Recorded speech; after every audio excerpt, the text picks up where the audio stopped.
Hello po sa inyo mga kamalikmata. Kumusta po kayo? Ako nga po pala si Van Malik, ang narrator ng Malikmata at ng Masid. Hingi lang din po ako sana ng pabor sa inyo. Meron po akong ginawang bagong channel na ang pangalan ay Parang Normal Stories. Nag-post na po ako tungkol dito and inuulit ko po na sana po ay mag-subscribe po kayo doon. Ilalagay ko na lang po sa description ng link. Para kapag isang click nyo lang mapupunta na kayo doon sa channel na bago. Madalas din po tayo mag-upload doon sa Parang Normal Stories. Pero iba po yung visuals doon Hindi katulad dito na nakikita nyo yung mukha ko.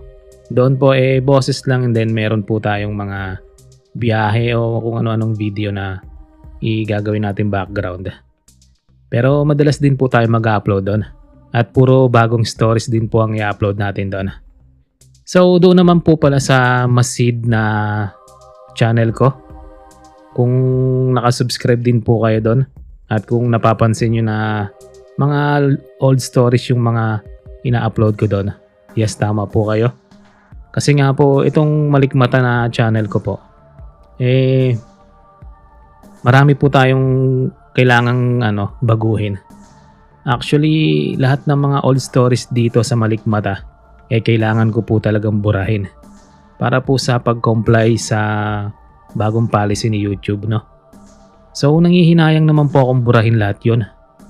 Siyempre, ilang taon din yun, mga 5 years. Mga 5 years ago na yung ibang mga upload natin dun So, nangihinayang talaga akong burahin, kaya lang no choice.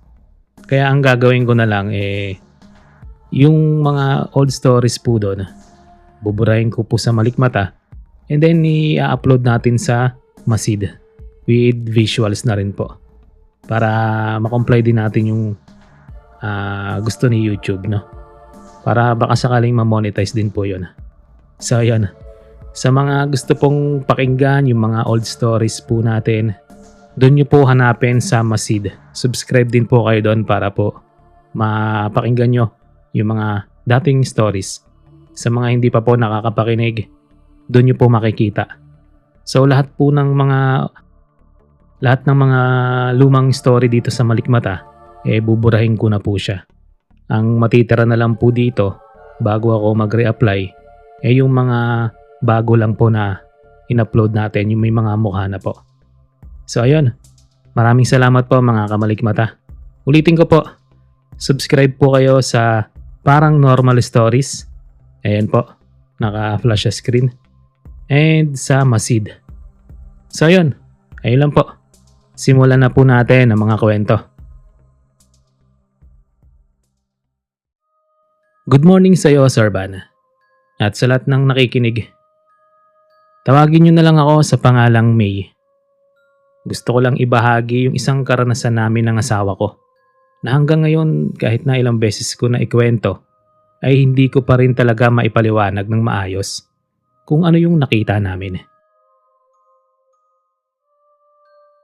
Nangyari ito sa parang pasigzag na daan mula sa Nabas, Aklan papuntang Kalibo. Bumibisita kasi kami noon sa mga kamag-anak ng asawa ko sa Kalibo. Matagal na rin kasi kaming hindi nakakapunta kaya sinulit na namin yung araw na yon. Birthday rin kasi ng mama ng asawa ko, kaya nagkaroon ng salo-salo. Kwentuhan, tapos medyo natagalan din kami bago nakaalis. Kasi nawili ako sa pagkanta. Mga bandang 6:00 na ng gabi, nung nagpaalam kami na uuwi na rin. Saka sa totoo lang ay gusto pa sana nila kaming patulugin doon. Kasi medyo delikado raw bumiyahe kapag gabi, lalo na sa pasigzag na daan. Pero dahil may aasikasuhin kami kinabukasan, ay nagdesisyon pa rin kami na umuwi na. Nung una okay pa naman yung biyahe. Tapos normal lang yung usapan namin sa loob ng sasakyan. Nakikinig pa nga kami ng music noon. Pero habang tumatagal, nagiging static yung music na pinakikinggan namin. Kahit na dapat naman hindi maging ganon. At namatay na lang yung music.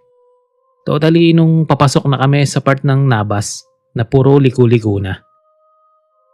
Alam nyo naman yung ganung daan, puro bundok. Tapos sa isang side bangin na.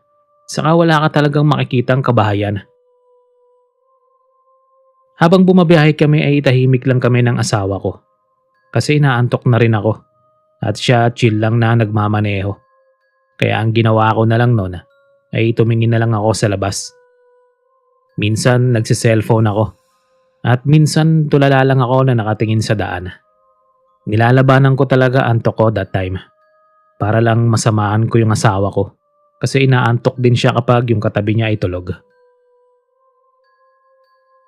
Maya-maya may napansin ako sa unahan na may mga nakatayo sa gilid ng kalsada. Nung una, hindi ko agad pinansin kasi akala ko normal lang na may mga tao doon. Kasi nasa isip ko pa noon na baka may hinihintay na sasakyan o baka mga tambay lang sila. Pero habang papalapit kami, ay doon ko napansin na parang may mali. Mga 6 o 7 sila noon, Sorban. Nakatayo lang sila at hindi gumagalaw. Medyo weird lang kasi wala talagang bahay sa area na yon. At sa mismong side ng kalsada kung saan sila nakatayo ay bangin na. Wala talagang dahilan para may tumambay doon, lalo at gabi na. Sinabi ko yun sa asawa ko at tinuro ko yung mga tao. Sinita niya ako kasi dapat daw di ko yun tinuro. Saka tumingin siya saglit. Tapos sabi niya pa sa akin na baka raw masasamang tao at harangan kami. Kinabahan agad kami at binilisan niya ng konti yung patakbo niya. Kaya habang papalapit kami sa kanila, ay sinubukan kong silipin ng mabuti kung masasamang loob ba talaga at may hawak na pamalo o kung ano-ano. Pero kahit anong gawin ko ay hindi ko makita yung mukha nila. Tapos parang puro anino lang. At yung figura din nila ay hindi malinaw kahit tinatamaan sila ng ilaw ng sasakyan namin. Saka wala rin silang hawak na kahit ano. Literal na parang estatwa lang sila na nakatayo doon. Pero anino lang. Nakatayo lang sila at hindi rin sila tumitingin sa sasakyan namin. At parang wala silang pakialam na may dumadaan.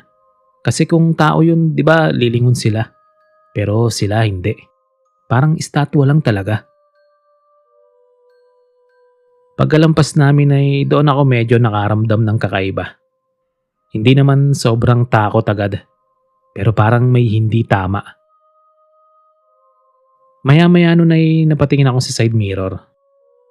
Hindi ko rin alam kung bakit. Pero parang napilitan lang akong tumingin. May parang gumalaw nun sa likod. Pero hindi ko masyadong malinaw nakita. Pero parang may anino na sumunod sandali at nawala rin agad.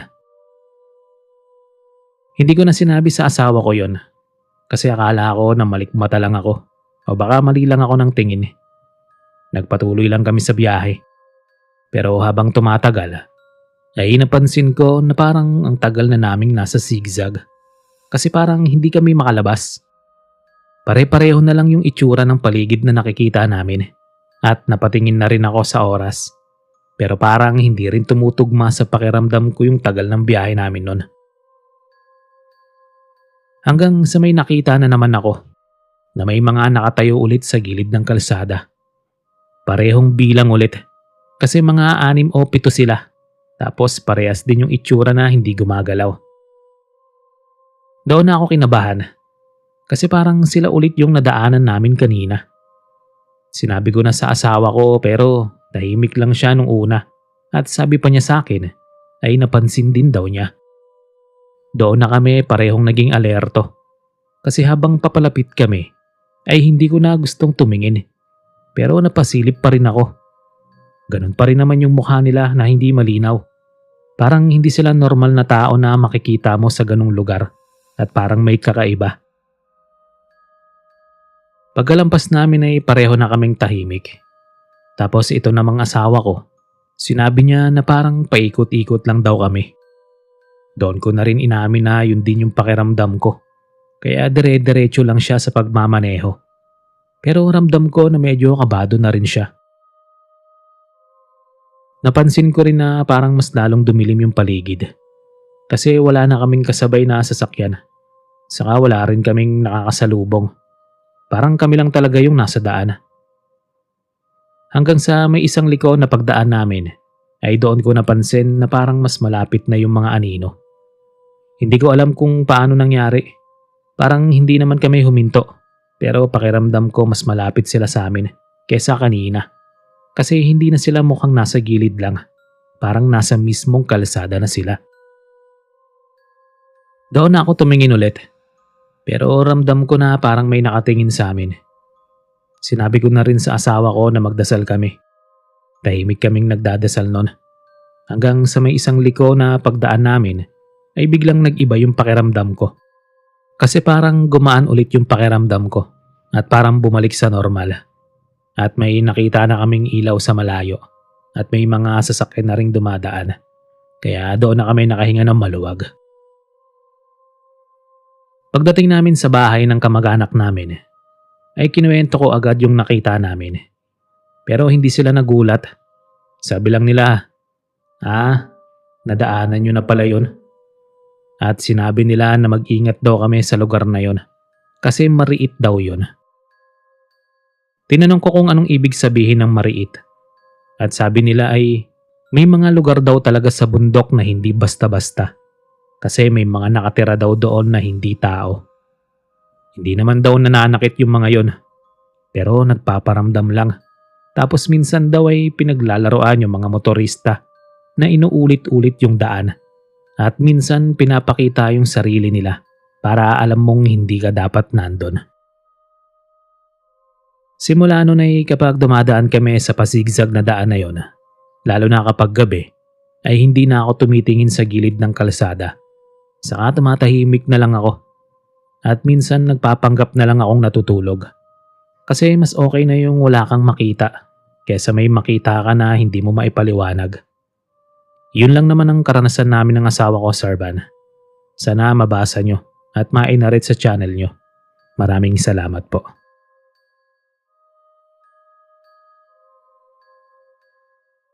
Hello po sa inyo at good morning, Boss Ban.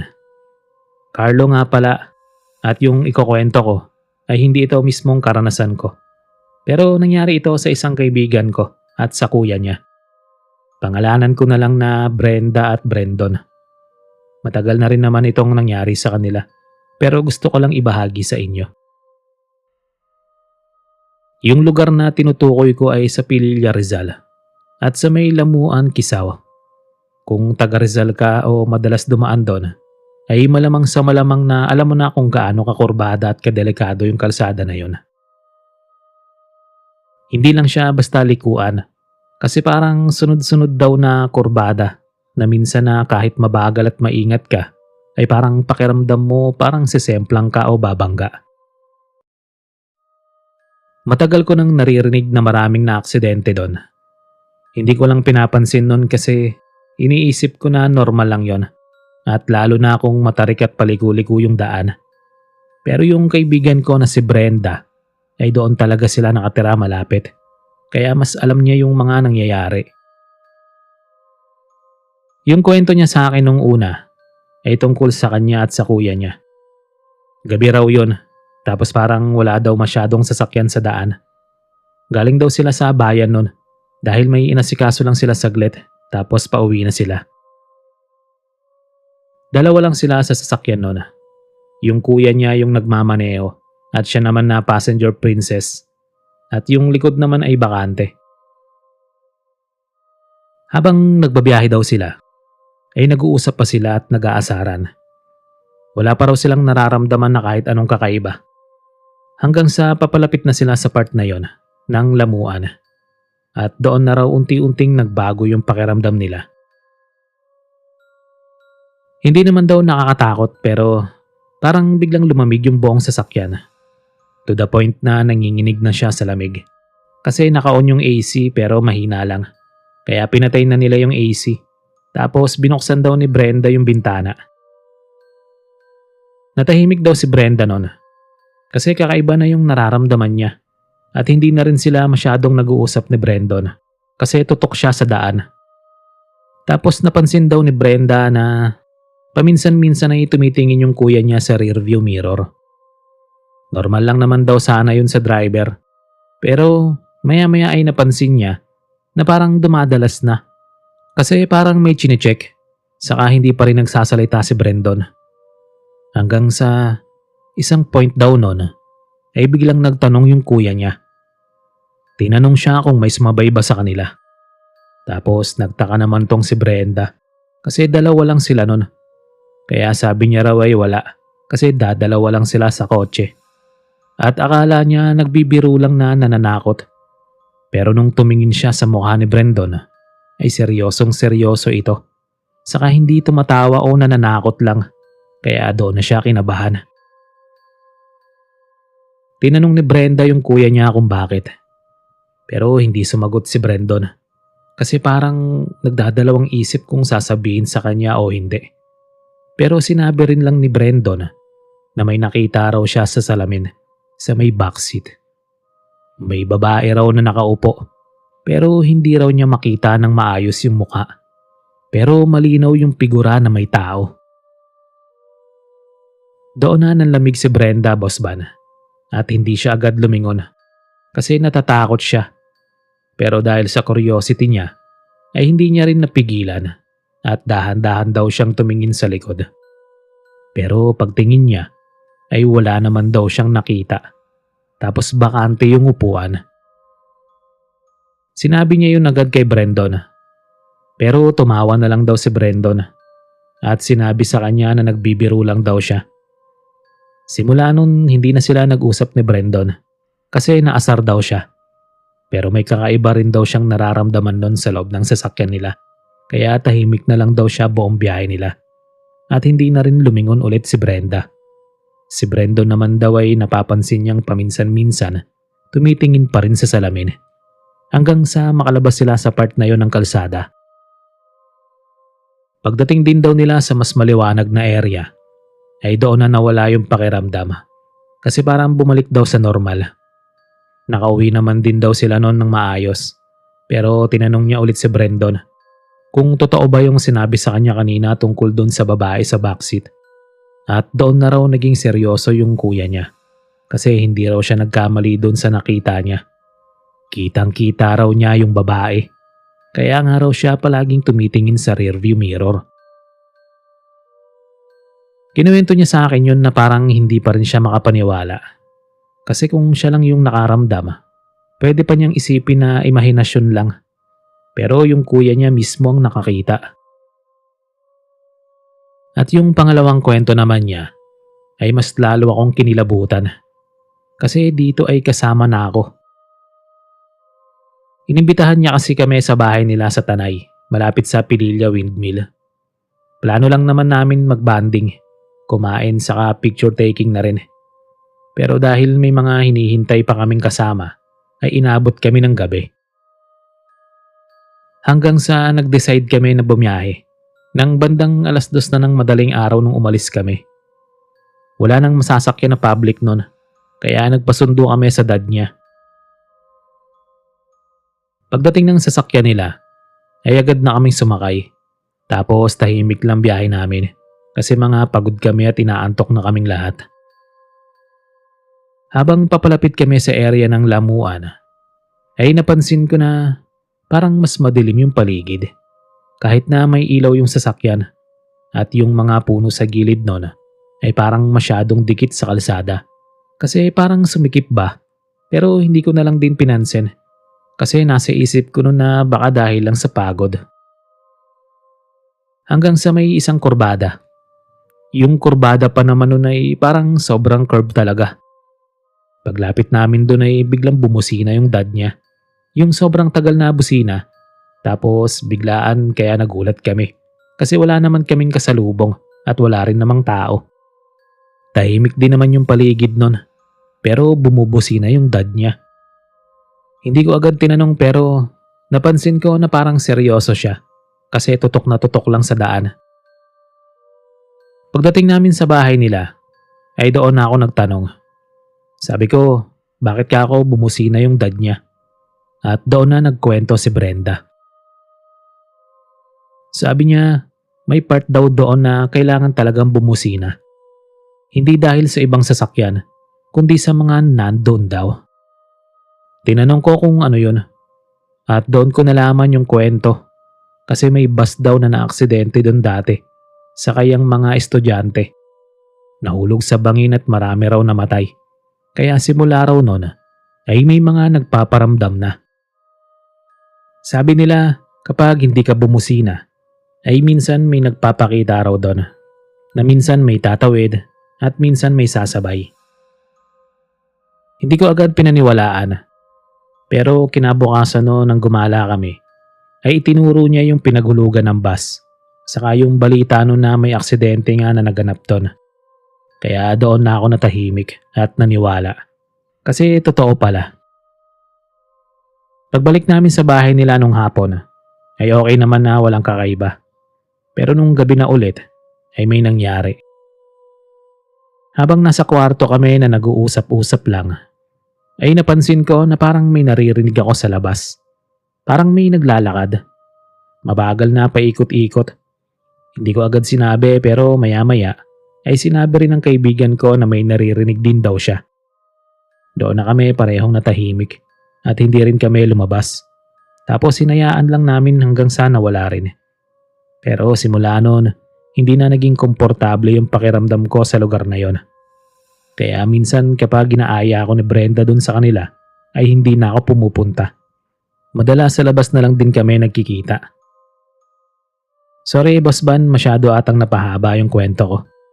Inisahan ko na kasi baka hindi na mapansin yung story ko dahil sa daming nagsisend sa inyo ng horror experience nila. Thank you po at more subscriber to come sa channel nyo.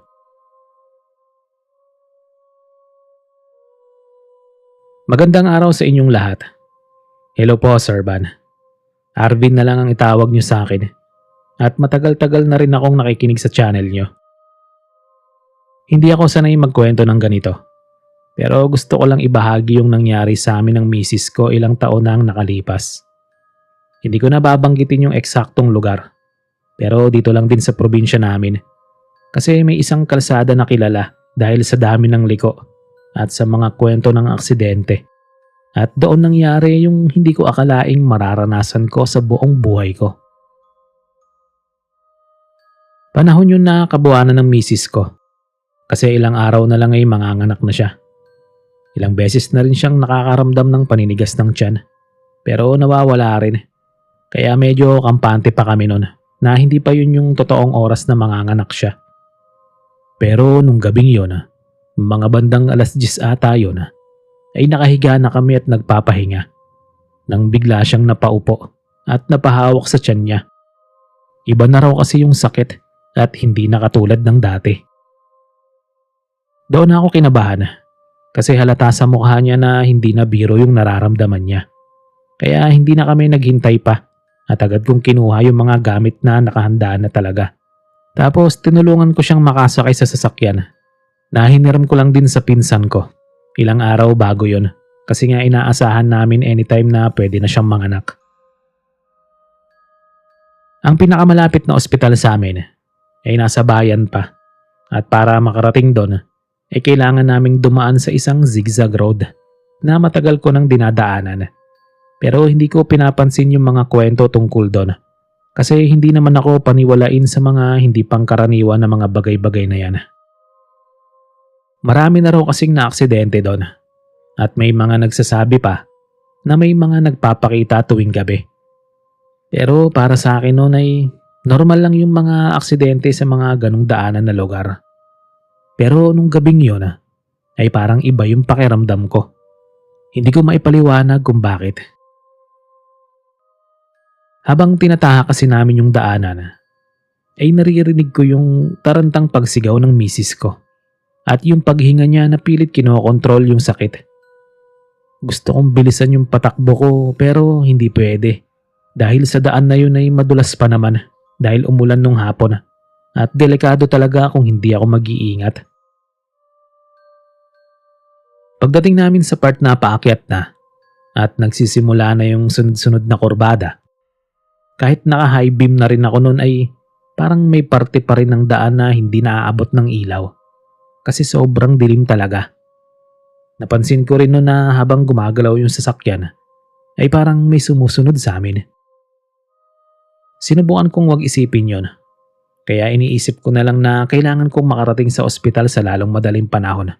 Kasi parang hindi na kaya ng misis ko. Pero habang tumatagal, ay may mga bagay na napapansin ko na hindi ko na maipaliwanag ng simple lang.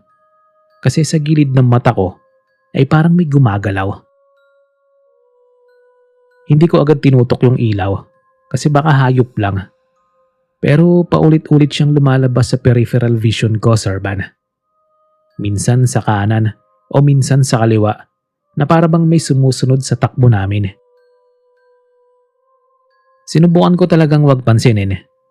Pero habang tumatagal, ay parang mas dumadalas yung paglitaw ng anino na yon. Hindi siya malinaw pero alam mong hindi siya basta-basta lang. Doon ako kinabahan ng konti. Pero hindi ko sinabi sa misis ko kasi baka lalo siyang ma-stress sa sitwasyon niya. Hanggang sa may isang bahagi ng daan na medyo mas maluwag at doon ko siya unang nakita ng malinaw. May isang babae na nakatayo sa gilid ng kalsada at nakayoko at mahaba yung buhok na halos tumatakip sa mukha niya. Sa una akala ko white lady, pero nung tinapatan ko siya ng ilaw ng sasakyan, ay doon ko napansin na may mali. Kasi parang may kinakain siya at yung galaw niya hindi normal.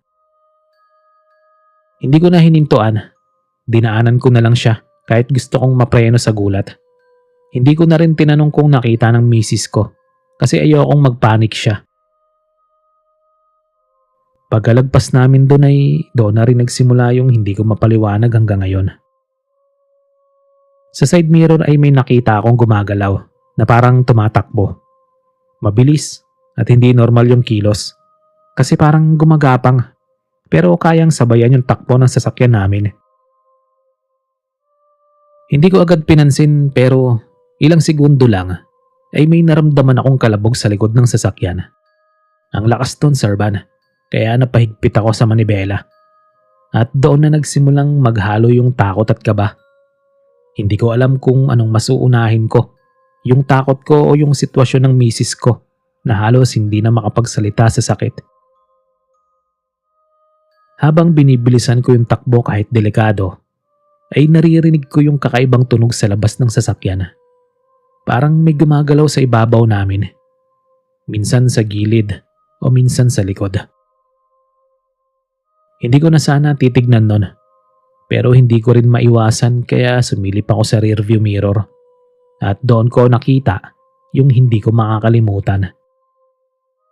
May nilalang na nakadikit sa likod ng sasakyan namin.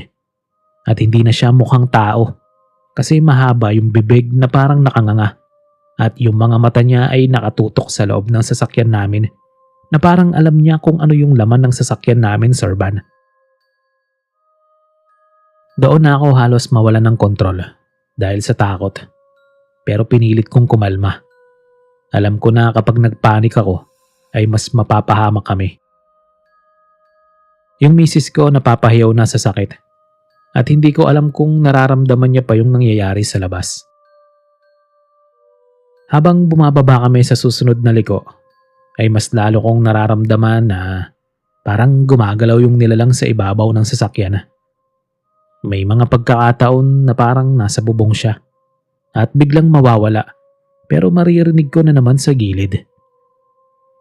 Hanggang sa may isang matarik na pababang kurbada. Doon may narinig akong malakas na kalabog. Parang may nahulog mula sa sasakyan. Hindi ko na tiningnan kung ano yon. Saka hindi na rin ako huminto. Diretso lang ako hanggang sa makarating kami sa mas maliwanag na bahagi ng daan.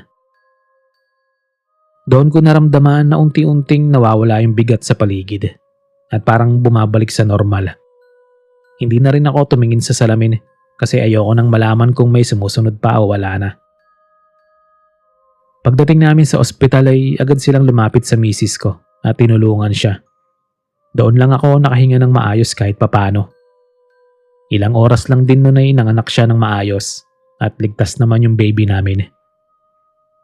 Doon ko lang naramdaman yung pagod at yung takot na matagal kong pinipigilan.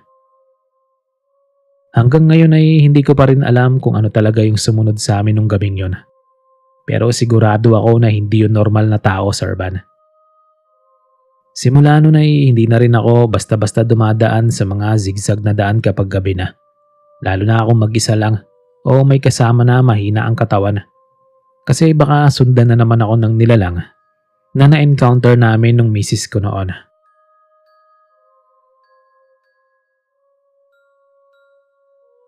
Naimbag na bigat, Sir Malik. Avid listener nyo na ako noon. Gusto ko rin sanang mapabilang yung experience ko sa channel nyo. Tawagin nyo na lang po ako sa pangalang Carla. At dito kami nakatira sa Baguio City. At yung ikukwento ko ay hindi mismo nangyari sa akin, kundi sa pinsan ko na babae, na hanggang ngayon ay hindi pa rin niya kayang balikan. O kahit daanan man lang yung isang zigzag road dito sa amin kapag gabi. Hindi siya yung tipo ng tao na madaling matakot o maniwala agad sa mga kwento. Kasi motto niya ay to see is to believe. Lalo na sa mga multo o kung ano man na hindi niya nakikita. Pero simula nung gabing yun, ay nagbago talaga yung ugali niya pagdating sa pagmamaneho at sa mga lugar na tahimik at madilim. Yung pinsan ko ay nagtatrabaho nun sa isang cafe sa bandang sentro. At dahil shifting yung schedule nila, ay madalas gabi na siya nakakauwi at minsan madaling araw pa. May sarili siyang sasakyan, kaya sanay siya magmaneho kahit anong oras at kabisado na rin niya yung mga daan dito sa Baguio. Kabilang na yung zigzag road na madalas niyang daanan pa uwi dahil yun ang pinakamabilis na ruta papunta sa kanila. Sa umaga ay okay lang naman daw doon kasi may mga sasakyan siyang kasabayan at may liwanag pa. Pero kapag gabi na at lalo na kapag lampas 11:00 o madaling araw, ay parang nasa ibang lugar na siya. Yung tipong kahit sanay ka na ay may kakaibang pakiramdam na hindi mo maipaliwanag.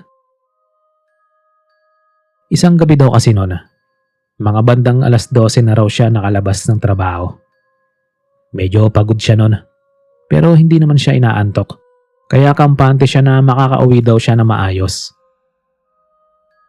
Sumakay siya sa sasakyan at sinimulan na yung biyahe niya pa uwi. Sa una ay normal lang naman daw ang lahat. May mga kasabayan pa siyang sasakyan at may ilaw pa sa ibang bahagi ng daan at hindi pa ganun katahimik yung paligid. Pero habang tumatagal at papasok na siya sa zigzag road, ay doon na unti-unting nawawala yung mga kasabay niya. Hanggang sa siya na lang yung natira. At doon na rin daw nagsimula yung pakiramdam na parang may mali sa paligid. Kasi habang binabagtas niya yung unang mga paliko-liko na daan, ay napansin niya na parang sobrang tahimik ng lugar.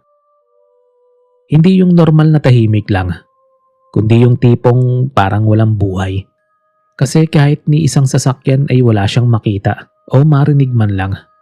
Kaya parang mag-isa lang daw talaga siya. Hindi niya agad pinansin yun. Kasi iniisip niya na baka dahil lang sa pagod o sa oras ng gabi kaya wala na gaanong sasakyan na dumadaan. Pero habang tumatagal, ay mas lalo niyang nararamdaman na parang may kakaiba talaga. Hindi siya mapakali pero pinilit niyang mag-focus sa pagmamaneho dahil delikado yung daan. Sa isang bahagi ng kalsada ay napansin niya sa gilid ng ilaw ng headlights niya na parang may nakatayo na babae sa gilid ng daan. Hindi niya agad pinansin kasi akala niya naghihintay lang ng masasakyan o baka may problema lang sa sasakyan niya at huminto doon. Nakatalikod lang yung babae at hindi gumagalaw kaya dinaanan niya lang at tinuloy yung biyahe. Pero habang papalayo siya ay napatingin siya sa side mirror at napansin niya na hindi gumagalaw yung babae. At nakatayo lang siya sa parehong pwesto at parang hindi man lang lumilingon kahit dumaan siya. Hindi na niya pinansin at sinubukan niyang kalimutan yung nakita niya. Pero ilang liko pa ang nilagpasan niya ay napansin niya ulit yung parehong babae sa gilid ng kalsada. Parehong pwesto, parehong itsura at parehong hindi gumagalaw.